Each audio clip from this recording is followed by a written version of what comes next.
CBSE பள்ளிகளில் பிள்ளைகளை சேர்ப்பதா அல்லது ஸ்டேட் போர்டு பள்ளிகளில் பிள்ளைகளை சேர்ப்பதா? இந்த கேள்வி மாணவர்களும் பெற்றோர்களும் தொடர்ந்து கேட்டுக்கிட்டு வரீங்க. அதற்கான ஒரு சிறிய விளக்கத்தை நம்ம இப்ப பார்ப்போம்.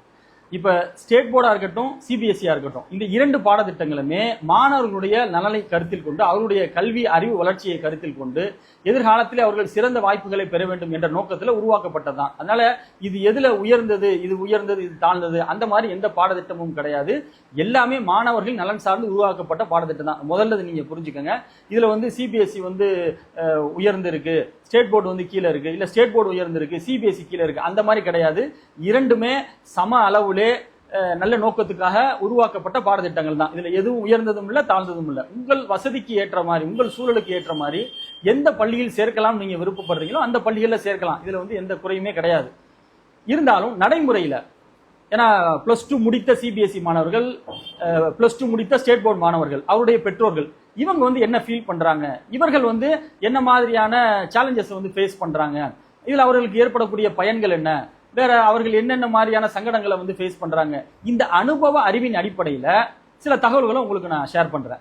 ஃபர்ஸ்ட் நம்ம தெரிஞ்சுக்க வேண்டியது என்னன்னா, தமிழ்நாட்டை பொறுத்த வரைக்கும் இங்க இருக்கக்கூடிய உயர்கல்வி நிறுவனங்கள்ல அட்மிஷன் இருக்குல்ல, அது +2 மதிப்பெண் அடிப்படையில நடைபெறக்கூடியதுதான். அது நீங்க பொறியியலா எடுத்துக்கலாம், அதே மாதிரி மீன்வள படிப்பு, கால்நடை மருத்துவமா இருக்கலாம், பாராமெடிக்கல் கோர்சஸா இருக்கலாம், இப்படி நீ சொல்லிக்கிட்டே போலாம். இங்க தமிழ்நாடை பொறுத்த வரைக்கும் +2 மதிப்பெண் அடிப்படையில் தான் அட்மிஷன் போகுது. நுழைவுத் தேர்வு அடிப்படை அப்படின்னு பாத்தீங்கன்னா நீட்லயுமே பாத்தீங்கன்னா, நீட் அப்படிங்கிறது எல்லா மருத்துவ படிப்புகளுக்கும் நீட் கட்டாயம் கிடையாது. வெறுமனே பிடிஎஸ், எம்பிபிஎஸ், அதே மாதிரி சித்தா, ஆயுர்வேதா, யுனானி, இப்படி விரல் விட்டு எண்ணக்கூடிய ஒரு சில படிப்புகளுக்கு மட்டும்தான் நீட் கட்டாயம். அப்ப மருத்துவ படிப்புகள்ல கூட பாத்தீங்கன்னா 90% படிப்புகள் தமிழ்நாட்டை பொறுத்த வரைக்கும் +2 மதிப்பெண் அடிப்படையில தான் அட்மிஷன் போடப்படுது. இப்ப இங்க கீ என்ன அப்படின்னா, +2ல நாம் எடுக்கக்கூடிய மதிப்பெண் அடிப்படையில தான் தமிழ்நாட்டை பொறுத்த வரைக்கும் நாம் உயர்கல்வி நிறுவனங்கள்ல குறைந்த செலவில் உயர்கல்வி பெறுவதற்கான வாய்ப்புகள் ஏற்படுத்தப்படுகின்றது. இதை முதல்ல புரிஞ்சுக்கணும். இந்த அடிப்படையில இருந்து நீங்க பாத்தீங்க அப்படின்னா, சிபிஎஸ்இ படித்த மாணவர்கள் +2ல ஸ்டேட் போர்டு மாணவர்களுக்கு மார்க் எடுக்கிறது இல்ல. ஸ்டேட் போர்டு மாணவர்கள் +2ல மிக அதிக மதிப்பெண் ரொம்ப எளிதில் எடுத்துறாங்க. ஆனா சிபிஎஸ்இ மாணவர்கள் மிக அதிக மதிப்பெண்கள் ரொம்ப சொற்பமான மார்க்குகள் எடுக்கிறாங்க. ஆவரேஜே பாத்தீங்க அப்படின்னா 80, 85 அந்த ரேஞ்சில தான், நான் என்னுடைய பார்வைக்கு நல்லா படிக்கிற பிள்ளைகளை அந்த 80, 85 ரேஞ்சில தான் எடுக்கிறாங்க மார்க். அப்ப இந்த சிபிஎஸ்இ மாணவர்கள் ஸ்டேட் போர்டு மாணவர்களோடு கம்பீட் பண்ண முடியல. இவர்கள் எடுக்கக்கூடிய மதிப்பெண் அளவிற்கு சிபிஎஸ்இ மாணவர்கள் +2 தேர்வுல எடுக்க முடியறது இல்ல. அப்ப இவங்க பாத்தீங்க அப்படின்னா, ஏன்னா ஸ்டேட் போர்டு அப்படிங்கிறது மதிப்பெண் எடுப்பது, அதற்கான பயிற்சிகள் என்பது தமிழ்நாட்டில் ரொம்ப ஈஸியா கிடைச்சிடும். சிபிஎஸ்சிக்கு அப்படி கிடைக்காது. இப்ப இன்னைக்கு நீங்க எடுத்தீங்கன்னா, இன்ஜினியரிங் பொறுத்த வரைக்கும் பிசிக்ஸ், கெமிஸ்ட்ரி, மேக்ஸ், இந்த 3 சப்ஜெக்ட்ல நம்ம +2ல என்ன மதிப்பெண் எடுக்கிறோமோ இதை சார்ந்துதான் உங்களுக்கு உயர்கல்வி நிறுவனங்கள் அட்மிஷன் இருக்கு. ஒரு உதாரணத்துக்கு நான் சொல்றேன். அப்ப அந்த அடிப்படையில உங்களுக்கு பிசிக்ஸ், கெமிஸ்ட்ரி, மேக்ஸுக்கு ஒரு மாசம் 500 ரூபாய் ஃபீஸ்ல ஒரு நல்ல டியூஷன் ஆசிரியர் சென்னையில உங்களுக்கு கிடைப்பாங்க. சென்னையிலும் அக்ராஸ் தமிழ்நாடு ஈஸியா கிடைச்சிருவாங்க. அப்ப மிக குறைந்த செலவுல இந்த பிள்ளைகள்லாம் பாத்தீங்கன்னாக்க 100க்கு 95, 96 இப்படிங்கிற அளவுக்கு மதிப்பெண் எடுத்துறாங்க. Cut off அதிகமாயிருது. 190, 195 மேல கட் ஆஃப் வருது. தமிழ்நாட்டில் இருக்கக்கூடிய உயர்கல்வி நிறுவனங்கள்ல ரொம்ப ஈஸியா அவங்க சீட் எடுத்துட்டு ரொம்ப கம்மியான குறைந்த பொருளாதாரம் சொன்னா, இப்ப நீங்க அண்ணா யூனிவர்சிட்டி எடுத்துட்டீங்க அப்படின்னா ஒரு வருஷத்துக்கான ஃபீஸ் 30,000 ரூபாய். சிஜி, காலேஜ் ஆஃப் இன்ஜினியரிங் இந்தியா எடுத்துக்கங்களேன். கோர்ஸுக்கு ஏற்ற மாதிரி மாறும். But whatever it takes, அதிகபட்சமாக ஒரு வருஷத்துக்கு 45,000 ரூபாய் தாண்டாது. செமஸ்டர் ஃபீஸ் நான் சொல்லல, வருஷ ஃபீஸ் தான். நான் செமஸ்டர் ஃபீஸை மல்டிப்ளை பை 2 போட்டு தான் சொல்றேன். அப்ப ரொம்ப எளிதில 50,000 ரூபாய்க்குள்ளேயே உயர்கல்வி நிறுவனங்கள்ல இந்த ஸ்டேட் போர்டு எடுத்த பிள்ளைகள் ஈஸியா சீட் எடுத்துட்டு போயிடுறாங்க. ஆனா சென்ட்ரல் போர்டு சிபிஎஸ்இல படிக்கிற பிள்ளைகள் +2 மதிப்பெண் அதிகம் இல்லாதனால பல்வேறு சங்கடங்களை மாணவர்களும் பெற்றோர்களும் ஃபேஸ் பண்றாங்க. நல்ல கல்லூரிகளில் சீட்டு கிடைக்கிறது இல்ல. அப்ப நல்ல கல்லூரி வேணும்னா லட்சங்களை கொட்டி படிக்க வேண்டியது இருக்கு. இல்ல இருக்கிற மார்க்குக்கு நம்ம கவுன்சிலிங்ல போறதா இருக்கிறோம் அப்படின்னு நம்ம நினைச்சா கூட சாதாரண கல்லூரின்னு தான் கிடைக்குது. ஈவன் அந்த பையன் ரொம்ப நாலேஜபிளா இருந்தாலும், அதாவது ஒரு புள்ள உங்களுக்கு சிபிஎஸ்இல 80% எடுக்கிறாரு, 85% எடுக்கிறாருன்னா, அப்ப அவ்வளவு எடுத்தோம். ஏன்னா அது ரொம்ப கடினமான தேர்வு தான். அந்த தேர்வுல அவ்வளவு மதிப்பெண் எடுத்தோம். ஆனா ஸ்டேட் போர்டு பசங்களோட இவங்க என்ன பண்ண முடியல, போட்டி போட முடியல. அதிக மதிப்பெண், அதாவது +2ல எடுக்கக்கூடிய அதிக மதிப்பெண் அந்த கிரைட்டீரியால வச்சு பாத்தீங்கன்னா, அப்ப சிபிஎஸ்இ படித்த பிள்ளைகள் பின்தங்கி இருக்கிறாங்க. இதனால என்ன ஆகுது அப்படின்னாக்கா, அவங்க இவங்களோட காம்பீட் பண்ண முடியல. சோ பெற்றோர்கள் என்ன பண்ண வேண்டியது இருக்குன்னா, எய்தர்ல பல லட்சங்களை கட்டி படிக்க வேண்டியது இருக்கு. அப்படி இல்லைன்னா ஓரளவுக்கு ஆவரேஜ் காலேஜ்ல கிடைக்கிற கோர்ஸ்ல சேர்க்கிறது அப்படிங்கிற ஒரு நிலை இருக்குது. சோ இதை நீங்க கம்பேர் பண்ணி பாத்தீங்க அப்படின்னா, தமிழ்நாட்டை பொறுத்த வரைக்கும் உயர்கல்வி நிறுவனங்கள்ல அட்மிஷன் அப்படிங்கிறது உங்களுடைய இலக்காக இருந்துச்சுன்னு சொன்னா, ஸ்டேட் போர்டுல படிக்கக்கூடிய மாணவர்கள் முன்னிலையில இருக்கிறாங்க. இது ஒண்ணு. இது ரெண்டாவது பொருளாதார வயசு நீங்க பாத்தீங்கன்னாலும் சரி, ஸ்டேட் போர்டை பொறுத்த வரைக்கும் நான் ஏற்கனவே சொன்ன மாதிரி ஸ்டேட் போர்ட் ஸ்கூல்ல ஃபீஸ் வந்து ரொம்ப கம்மியா இருக்கும். அப்ப சில ஆயிரங்கள்லே வந்து அவங்க ஸ்டேட் போர்ட்ல படிக்கிறாங்க. 500 ரூபா மாசங்கிற அடிப்படையில் டியூஷனுக்கு போறாங்க. மிக அதிக மதிப்பெண் எடுக்கிறாங்க. தமிழ்நாட்டில் இருக்கக்கூடிய அதி உயர் தொழில்நுட்ப கல்லூரி எந்த படிப்பா இருந்தாலும், தொழில்நுட்ப படிப்பு மட்டும் சொல்லல, பேராமெடிக்கல் கோர்சஸா இருக்கலாம், கால்நடை மருத்துவமா இருக்கலாம், மீன்வள படிப்புகளா இருக்கலாம், வேளாண்மை படிப்புகளாக இருக்கலாம், இப்படி சொல்லிக்கிட்டே போகலாம், சட்ட படிப்புகளாக இருக்கலாம். இது எல்லாமே வந்து தமிழ்நாட்டை பொறுத்த வரைக்கும் அந்த +2 மதிப்பெண் அடிப்படை. அப்ப மிக அதிக மதிப்பெண், கம்மியான பொருளாதாரத்தில் மிக மதிப்பெண் எடுத்து அவங்க என்ன பண்றாங்க, காலேஜ்லயுமே நல்ல உயர்கல்வி நிறுவனம், ஆனா ஃபீஸ் பாத்தீங்கன்னா 30,000 20,000 வருஷத்துக்கு நான் சொல்ல வரேன். மிக குறைந்த ஃபீஸ்லேயே ரொம்ப எளிதில் அவர்களால் வந்து உயர்கல்வியை அடைய முடியுது. அதனால இதை நீங்க கம்பேர் பண்ணும்போது ஸ்டேட் போர்டு மாணவர்கள் வந்து உயர்கல்வி நிறுவனங்களை சேர்க்கையில வந்து அதிகமான, தமிழ்நாட்டை பொறுத்த வரைக்கும் நான் சொல்றேன், ஆல் இந்தியா லெவல்ல சொல்ல, தமிழ்நாட்டை பொறுத்த வரைக்கும் தமிழ்நாட்டில் படிக்கணும் அப்படிங்கிற ஒரு எண்ணத்தோடு விருப்பத்தோடு இருப்பவர்களுக்கு இந்த ஸ்டேட் போர்டு அப்படிங்கிறது வந்து ஒரு நல்ல ஒரு வாய்ப்பாக இருந்து கொண்டிருக்கின்றது. இது ஒண்ணு புரிஞ்சுக்கோங்க. இது சார்ந்து எழுப்பப்படக்கூடிய கேள்வி என்னன்னா, சிபிஎஸ்சில படிக்கிற பிள்ளைகள் வந்து நாலேஜபிளா இருப்பாங்க, அவங்களுக்கு நிறைய ஃபண்டமெண்டல்ஸ் தெரியும், ஸ்டேட் போர்டில் இருக்கவங்களுக்கு ஃபண்டமெண்டல்ஸ் தெரியாது. இது வந்து பொதுவாக சொல்லப்படக்கூடிய ஒரு கருத்து. இதுல எந்த உண்மையுமே கிடையாது. ஒரு நல்லா ஞாபகம் வச்சுக்கோங்க. நான் ஏற்கனவே சொன்ன மாதிரி எந்த போர்டுமே, சிபிஎஸ்சி இருந்தாலும் ஸ்டேட் போர்டா இருந்தாலுமே, அதனுடைய பாடத்திட்டங்கள் வந்து மாணவர்கள் தங்களுடைய கல்வி அறிவை வளர்த்துக் கொள்ள வேண்டும், அடிப்படை அறிவியலை அறிந்து கொள்ள வேண்டும் என்கின்ற நோக்கத்துல தான் வந்து அவங்க ஃப்ரேம் பண்ணி வச்சிருக்காங்க. அதனால பாடத்திட்டத்துல ஒண்ணும் இல்ல, மாணவர்களுடைய அந்த ஃபண்டமெண்டல் சார்ந்த அறிவு, அவருடைய அந்த கற்கும் திறன், இது எதுல இருக்கு அப்படின்னா சொல்லிக் கொடுக்கக்கூடிய டீச்சர்ஸ், வாத்தியார் என்ன எப்படி சொல்லிக் கொடுக்குறாங்க, மாணவர்களுக்கு ரொம்ப எளிய முறையில புரிய வைக்கிறாங்களா. அப்ப அது வந்து பாடத்திட்டத்தில் இல்ல, சிபிஎஸ்சியா ஸ்டேட் போர்டுல இல்ல, ஆசிரியர் சொல்லிக் கொடுக்கக்கூடிய வகைகள், சொல்லிக் கொடுக்கும் போது அவங்க சொல்லக்கூடிய அந்த உதாரணங்கள் மாணவர்களுக்கு புரியுற மாதிரி. அப்ப இது வந்து டீச்சர்ஸ்ல தான் இருக்கு. மாணவருடைய அந்த கற்றல் திறன் இருக்கா இல்லையா, அவருடைய அந்த நாலேஜ், அது வந்து டீச்சர் எப்படி எடுக்கிறாங்க அப்படிங்கறத பொறுத்து இருக்கு. அதே மாதிரி பள்ளிகள்ல வந்து சில எஜுகேஷன் ஸ்ட்ராட்டஜிஸ் வச்சிருப்பாங்க, எப்படி சொல்லிக் கொடுக்கணும், ஒரு மாதிரி ஒரு மேனேஜரியலா ஒரு பிளான்டா இருக்கும். இதுலயுமே இருக்கு.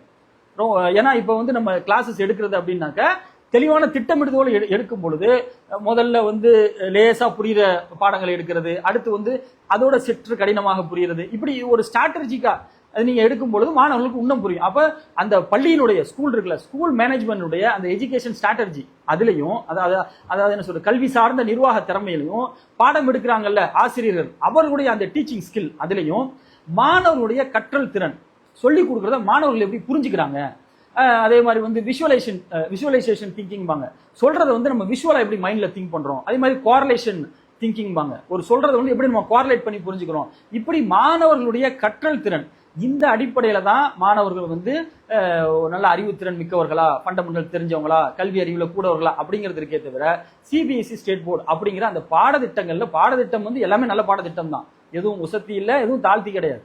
அப்ப மாணவர்கள் ஆசிரியர்கள் எப்படி எடுக்கிறாங்க, மாணவர்கள் அதை எப்படி புரிஞ்சுக்கிறாங்கிறதெல்லாம் ஒவ்வொரு மாணவருடைய கற்றல் திறன் வந்து இருக்கு. ஒண்ணு. அடுத்து வந்து இது சார்ந்து கேட்கப்படக்கூடிய கேள்வினா, இப்ப நீட் ஜேஇ போன்ற தேர்வுகளுக்கு நம்ம சிபிஎஸ்சியில படிக்கும் பொழுது அது வந்து ஒரு ஆடட் அட்வான்டேஜா அப்படின்னா, இன்னைக்கு தேதிக்கு நீங்க ஒரு நீட்டோ ஜேஇயோ எடுத்துக்கிட்டீங்கன்னா, இதுல மிக அதிக மதிப்பெண் எடுத்து மத்திய அரசினுடைய உயர்கல்வி நிறுவனங்கள் அல்லது நீட் மதிப்பெண் எடுத்து இங்க மெடிக்கல் எம்பிபிஎஸ் சேர்றதா இருக்கட்டும், இது வந்து பெரும்பாலும் கோச்சிங் சார்ந்ததுதான் இருக்கு. யார் வந்து கோச்சிங் எடுக்கிறாங்களோ அவங்க தான் வந்து பெரும்பாலும் நீட்ல மிக அதிக மதிப்பெண் எடுத்து மருத்துவ கல்லூரியில சேர்றாங்க. அதே மாதிரி வந்து ஜேஇயுமே ஐஐடி என்ஐடி போன்ற உயர்கல்வி நிறுவனங்களை சேர்றவங்க கோச்சிங் போய் தான் போறாங்க. இப்ப இது வந்து சிபிஎஸ்சியா ஸ்டேட் போர்டா அப்படிங்கிறது கிடையாது. கோச்சிங் போறவங்களா கோச்சிங் போகாதவங்களா தான். கோச்சிங் போகாதவங்க அதிகமா அதுல பர்சன்டேஜ் வைஸ் அதிகமாக உயர்கல்வி நிறுவனங்களை போய் சேர்றது இல்ல, கோச்சிங் போனவங்க மிக அதிகமா சேர்றாங்க. இது வந்து சிபிஎஸ்சியா ஸ்டேட் போர்டாங்கிறது கிடையாது. நீட் ஜேஇயை பொறுத்த வரைக்கும் சிபிஎஸ்சி பெஸ்டா ஸ்டேட் போர்டு பெஸ்டாங்கிறது பேச்சு இல்ல. எது இங்க டிஸ்கஷன்னா, கோச்சிங் போய் போறாங்களா கோச்சிங் போகாம போறாங்களா அப்படிங்கிறதா. ஸோ இங்க நீட் ஜேஇயை பொறுத்த வரைக்குமே கோச்சிங் தான் அடிப்படை. ஏன்னா மிக அதிக மதிப்பெண் எடுக்கணும் அப்படின்னா நீங்க வெறுமனே வந்து நம்ம கத்துக்கிட்டது மட்டும் பத்தாது, அதுக்கு நிறைய ஸ்ட்ராட்டஜிஸ் தேவை, அதுக்கு நிறைய பிராக்டிஸ் தேவை. அது வந்து கோச்சிங் சென்டர் தான் கொடுக்குறாங்க. அப்ப கோச்சிங் சென்டரை பொறுத்த வரைக்கும் அவங்க வந்து சிபிஎஸ்சி மாணவர்களோ ஸ்டேட் போர்டு மாணவர்களோ இந்த பாடத்திட்டங்களை அவங்க பெரும்பாலும் மையப்படுத்துறது கிடையாது. அவங்களுக்குன்னு சில ஸ்ட்ராட்டஜி சொன்னால அது வச்சிருக்காங்க. அதே மாதிரி வந்து நிறைய பஞ்ச் ஆஃப் கொஸ்டின்ஸ் வச்சிருப்பாங்க, ப்ராக்டிகல் கொஸ்டின்ஸ். அதெல்லாம் நம்ம சால்வ் பண்ணோம்னாலே இதெல்லாம் நம்ம கிளியர் பண்ணிடலாம்னு வைங்களேன். ஒரு 10,000+ அந்த மாதிரி கொஸ்டின்ஸ் வச்சிருப்பாங்க. இன்ஸ்டியூட்ல படிக்கிற பசங்க கேட்டீங்கன்னா அது உங்களுக்கு வேற சொல்லுவாங்க. அவங்க சொந்தமா they have their own syllabus நான் சொல்லுவேன். நீங்க கோச்சிங் சென்டர் போனீங்கன்னா அவங்க சிபிஎஸ்சியும் கிடையாது ஸ்டேட் போர்டும் கிடையாது, அவங்களுக்குன்னு ஒரு புக்ஸ் வச்சிருக்காங்க. நீங்க எந்த கோச்சிங் சென்டர் போனாலும் சரி அவங்க கொடுக்குற புக்கை தான் வந்து உங்களை படிக்க சொல்லுவாங்க. அதே அவங்களுக்குன்னு சொந்தமாக ஒரு டீச்சிங் மெத்தடாலஜிஸ் வச்சிருக்காங்க. அப்ப நீங்க ஒரு கோச்சிங் சென்டர்ல போய் நீட் ஜேஇக்கு ப்ரிப்பேர் பண்றீங்கன்னா உங்களுக்கு சிபிஎஸ்இயோ ஸ்டேட் போர்டோ இது ரெண்டுமே அங்க எந்த ஹெல்ப் பண்ண போறது இல்ல. அவங்க கொடுக்கக்கூடிய புத்தகங்கள், அவங்க பயிற்றுவிக்கக்கூடிய அந்த பாடத்திட்ட முறைகள், அதை நீங்க பேஸ் பண்ணி தான் மதிப்பெண் எடுக்க போறீங்க. அப்ப அதனால வந்து அந்த இடத்துலயுமே ஈவன் அந்த கோச்சிங் சென்டர்ல போய் படிக்கக்கூடிய மாணவ மாணவிகள்கிட்ட கேட்டு பாருங்க. எங்க ஸ்கூல்ல இப்ப ஒரு சிபிஎஸ்இ படிக்கிற பிள்ளைகள் எங்க ஸ்கூல்ல இப்படி சொல்லி கொடுத்தாங்க அப்படி சொல்லி கொடுத்தாங்கன்னா அந்த வாத்தியார்லாம் என்ன தெரியுமா சொல்லுவாங்க, உங்க ஸ்கூல்ல கொடுத்தது ஸ்கூலோட விட்டுருங்க, நாங்க என்ன சொல்லி கொடுக்குறோமோ தயவு செஞ்சு அதை கத்துக்கங்க. இந்த மாதிரி இதை அவங்க என்கரேஜ் பண்ண மாட்டாங்க. இப்போ ஒரு சிபிஎஸ்இ ஸ்கூல்ல படிக்கிறாங்க ஒரு புள்ள, ஒரு கான்செப்ட், ஒரு பிசிக்ஸ் கான்செப்ட அவங்க ஸ்கூல் வாத்தியார் ஒரு மாதிரி சொல்லி கொடுத்துருப்பாங்க. இது வந்து உங்களுக்கு ஜேஇலையோ நீட்லயோ அதிக மதிப்பெண் எடுக்க உதவாது அப்படின்னு அந்த இன்ஸ்டியூட் நினைச்சாங்கன்னா இன்ஸ்டியூட் வந்து அவங்க ஒரு மெத்தடாலஜில சொல்லி கொடுப்பாங்கல்ல. அப்ப நீங்கள் அந்த முழுக்க பிளஸ் ஒன் பிளஸ் டூல கட்டுற கல்வியை வந்து இன்ஸ்டியூட்டை பொறுத்தவரை அவங்க அதுக்கு ஒன்றும் பெரிய வேல்யூ கொடுக்கறதே இல்லை. ஈவன் நீங்க வந்து அந்த ஆரம்ப வகுப்பெல்லாம் தெளிவா சொல்லிடுவாங்க. நீங்க எங்க எதுக்கு எடுத்தாலும் சும்மா எங்க ஸ்கூல்ல எப்படி சொல்ல அப்படிலாம் சொல்லவே சொல்லாதீங்க, நாங்க எதை கத்துக் கொடுக்குறோமோ அந்த மாதிரி கத்துங்க, அப்பதான் வந்து நீங்க அதிக மதிக்க எடுக்க முடியும்ன்றாங்க. அப்ப லிட்டரலா இது வந்து சிபிஎஸ்இயா ஸ்டேட் போர்டாங்கிறது இங்க விஷயமே கிடையாது. முழுக்க முழுக்க கோச்சிங், அவங்க வச்சிருக்கக்கூடிய அந்த ஸ்ட்ராட்டஜிஸ், பாடத்திட்டம், புக்ஸ், அவங்க கொடுக்கக்கூடிய பயிற்சிகள், அதுல தான் வந்து நீட்ல ஜேஇல வந்து அதிக மதிப்பெண் எடுப்பதற்கான வாய்ப்புகள் இருக்கு. நீங்க அங்கேயுமே பாத்தீங்கன்னா ஸ்டேட் போர்டா சிபிஎஸ்இங்கிறதெல்லாம் ஒரு பெரிய ரோல் வந்து பிளே பண்றது இல்ல. ஸோ இதை நீங்க கருத்தில் கொண்டு சிபிஎஸ்இ போகணுமா ஸ்டேட் போர்டு போகணுமா அப்படிங்கறத வந்து நீங்கள் முடிவு செய்து எடுத்துக்கொள்ளுங்க. ஸ்டேட் போர்டில் போறது அப்படிங்கிறது பாத்தீங்க அப்படின்னாக்கா பொருளாதாரம் குறைவானதாகவும், அதே நேரத்தில் வந்து தமிழ்நாட்டை பொறுத்த வரைக்கும் சொல்றேன், ஆல் இண்டியா லெவல்ல சொல்லல. நீங்க ஆல் இண்டியான்னு போனீங்க அப்படின்னா பெரும்பாலும் ஆல் இண்டியா அட்மிஷன்ஸ் எல்லாம் என்ட்ரன்ஸ் எக்ஸாம் பேஸ் பண்ணி இருக்கும், பிளஸ் டூ மதிப்பெண்ணை பேஸ் பண்ணி பெரும்பாலும் இருக்காது. அப்போ வந்து உங்களுக்கு ஆல் இண்டியா அளவுல நீங்க திங்க் பண்ணீங்கன்னா என்ட்ரன்ஸ் எக்ஸாம், கியூட் எக்ஸாம் இருக்கு, கிளாட் எக்ஸாம் இருக்கு, அதே மாதிரி வந்து ஜேஇ இருக்கு, நீட் எக்ஸாம் இருக்கு, ஐஎம்யூ எக்ஸாம் இருக்கு, ஐஎஸ்ஆர் வரிசையா இருக்கு, 1 2 இல்ல நிறைய இருக்கு. எக்ஸாம்கள் வந்து அதிகமாக இருக்குது பிளஸ் டூ முடிச்சவங்க ஆல் இண்டியா அளவுல போறதுக்கு. அப்ப ஆல் இண்டியா அளவுல போறது அப்படின்னா அது ஒரு ஸ்ட்ராட்டஜி. தமிழ்நாட்டில் இருக்கக்கூடிய, ஏன்னா நீங்க வந்து பிற மாநிலம் கூட தமிழ்நாட்டில் வந்து உயர்கல்வி நிறுவனங்கள் எண்ணிக்கை அதிகம், மாநில அரசே வச்சிருக்காங்க. மாநில அரசே தமிழ்நாட்டை பொறுத்த வரைக்கும் மிக அதிகமான உயர்கல்வி நிறுவனங்கள் வந்து அரசே நடத்துது. இப்போ தமிழ்நாடு அரசே நடத்தக்கூடிய உயர்கல்வி நிறுவனங்கள்ல உங்களுக்கு அட்மிஷன் வேணும் அப்படின்னா அது இங்கே பிளஸ் டூ மதிப்பெண் அடிப்படையில் தான் நடத்தப்படுகின்றது. பிளஸ் டூல வந்து யார் அதிகமாக மதிப்பெண் எடுக்கிறாங்கன்னு சொன்னா ஸ்டேட் போர்டில் படிக்கக்கூடிய மாணவர்கள் மிக அதிகமாக மதிப்பெண் எடுக்கிறாங்க. அப்ப எல்லா இடத்துலயுமே அவங்களுக்கு காசு குறைஞ்சிருக்கு. பள்ளியில படிக்கும் பொழுது ரொம்ப குறைந்த செலவுல படிக்கிறாங்க, டியூஷன் போனாலும் ரொம்ப கம்மியா படிக்கிறாங்க. அதே மாதிரி வந்து உயர்கல்வி நிறுவனங்கள்ல ஃபீஸும் பாத்தீங்கன்னா தமிழ்நாடு அரசு பொறுத்தவரைக்கும் அப்படின்னா உயர்கல்வி நிறுவனமாக இருந்தாலும் ஃபீஸ் வந்து ரொம்ப கம்மியா இருக்கும். இப்போ நீங்க வந்து government engineering college, Tirunelveli government engineering காலேஜ்லாம் எடுத்தீங்கன்னா ஃபீஸ் வந்து ஒரு 9,000 ரூபா தான் இருக்கும், அவ்வளவுதான் இருக்கும். ஒரு வருஷத்துக்கு நான் சொல்றேன், இன்னைக்கும் 2025 அவ்வளவுதான் இருக்கும். அப்ப இதெல்லாம் நீங்க கணக்கு பண்ணும்பொழுது ஸ்டேட் போர்டு மாணவர்கள் வந்து இந்த வகையில வந்து குறைந்த செலவில் உயர்கல்வி அப்படிங்கிற அந்த ஒரு ஸ்ட்ராட்டஜிக்கு வந்து போயிடுறாங்க. அதே மாதிரி ஸ்டேட் போர்டு சென்ட்ரல் போர்டு படிக்கக்கூடிய மாணவர்கள் மிக அதிக மதிப்பெண் பிளஸ் டூ அவர்களால் எடுக்க முடிஞ்சா நிச்சயமாக அவர்களுக்குமே இந்த ஃப்ரீ எஜுகேஷன், அதாவது மிக குறைந்த, நான் சொல்ற மாதிரி 8,000 10,000 நீங்க ஸ்காலர்ஷிப்லாம் அப்ளை பண்ணீங்கன்னா literally it is a free education. உயர்கல்வி நிறுவனத்தில் ஃப்ரீ எஜுகேஷன் வந்து நீங்க சிபிஎஸ்இல மிக அதிக மதிப்பெண் எடுத்தீங்கன்னா கிடைச்சிருது. மதிப்பெண் பர்சன்டேஜ் வந்து பிளஸ் டூ, அதாவது ஸ்டேட் போர்டில் படிக்கக்கூடிய மாணவர்களுக்கு இணையாக எடுக்க முடியாம அதை விட குறைச்சி எடுத்தாங்க அப்படின்னாக்க வந்து 2 வாய்ப்பு தான். ஒன்று, நமக்கு கிடைக்கிற கல்லூரியில் கிடைக்கிற கோர்ஸ் எடுத்துட்டு போறது ஒன்று, அதாவது உயர்கல்வி நிறுவனங்கள் வாய்ப்புகள் தவறவிடப்படுகின்றது. அப்படி இல்லை அப்படின்னாக்க வந்து லட்சங்களை கட்டி படிக்க வேண்டிய ஒரு சூழல் இருக்கு. இதெல்லாம் நீங்க கருத்தில் கொண்டு, நான் மறுபடியும் சொல்றேன், இதெல்லாம் கருத்தில் கொண்டு எந்த ஸ்கூல் வந்து உங்களுக்கு வசதியா இருக்கும் நீங்க ஃபீல் பண்றீங்களோ அதுல எடுத்துக்கோங்க. இந்த சிபிஎஸ்இயோ ஸ்டேட் போர்டோ இது ஒன்றும் பெரிய போட்டிக்கு ஒண்ணுமே கிடையாது. நான் சொன்ன மாதிரி இரண்டுமே தரத்தில் சமமானவை தான், எதுவும் உயர்ந்தது தாழ்ந்தது அப்படி எதுவுமே கிடையாது. அப்ப நீங்க வந்து என்ன பண்ணணும் அப்படின்னா உங்களுடைய வாய்ப்பு வசதிகளுக்கு தகுந்தாற்போல் எந்த பாடத்திட்டத்தை எடுத்தா எந்த பள்ளியில் சேர்த்தால் சிறப்பாக இருக்குமோ அதை சிறப்பான முறையிலே தேர்வு செய்து நீங்க என்ன பண்ணுங்க சேர்த்துக்கொள்ளுங்கள்.